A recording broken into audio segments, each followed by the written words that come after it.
नाज़रीन, मटियारी ज़िले के मुख़्तलिफ़ स्कूलनि में भी उस्तादनि जे आलमी ॾियारे ते शानदार तक़रीबूं कोठाए उस्तादनि खे भेटा पेश कई वई। उन्हीं हवाले से रिपोर्ट कयो आहे अब्दुल गफूर मल्ला।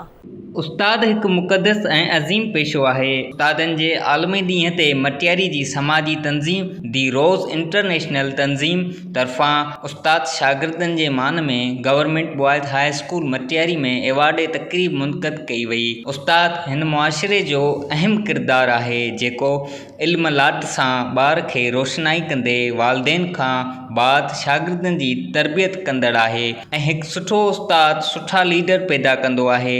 उस्ताद जेके मुस्तक़बिल जे मामरनि खे तइलीम जहिड़े ज़ेवर सां संवारे रहिया आहिनि, उन मौक़े ते तक़रीब में मौजूद उस्तादनि आवाज़ न्यूज़ सां ॻाल्हाईंदे चयो त आउं पाण भी हिकु टीचर रही चुको आहियां त मूंखे फ़ख़ुरु आहे त आउं हिकु टीचर जो पुटु बि आहियां त इन हिसाब सां मूंखे पाण खे इहो अहसासु आहे ऐं आउं इन शइ खे महसूसु कयां थो त उस्ताद जी अज़मत छा आहे।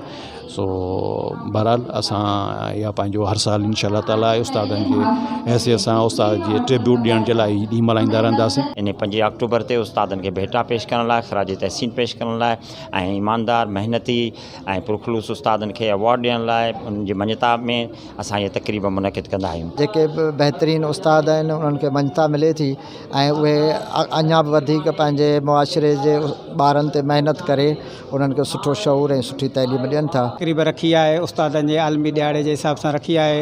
असां इन खे मद्देनज़र रखंदे उस्तादनि जेके महिनती असांजा उस्ताद आहिनि, रेगुलर जेके उस्ताद आहिनि, उन्हनि खे मञता ॾियण जे लाइ उन्हनि जो पूरो उन्हनि खे साबित उन्हनि जी महिनत उन्हनि खे ॾियण लाइ मुआवज़ो ॾियण लाइ असां हीअ एवार्ड तक़रीब रखी आहे जेका इंशाअल्लाह ताला अॻिते बि हलंदी। दुनिया जे हर मुल्क में जेके बि ॾींहं मल्हाया वञनि था, मुंहिंजे ख़्याल में उन्हनि में जेके बि अहम ॾींहं आहिनि, हीअ उस्तादनि जो ॾींहुं बि हिकिड़ो वॾी अहमियत अख़्तियार करे थो, छो जो उस्ताद ही हिकिड़ो ई अहिड़ी शख़्सियत आहे जेके इंसान खे ठाहे थी।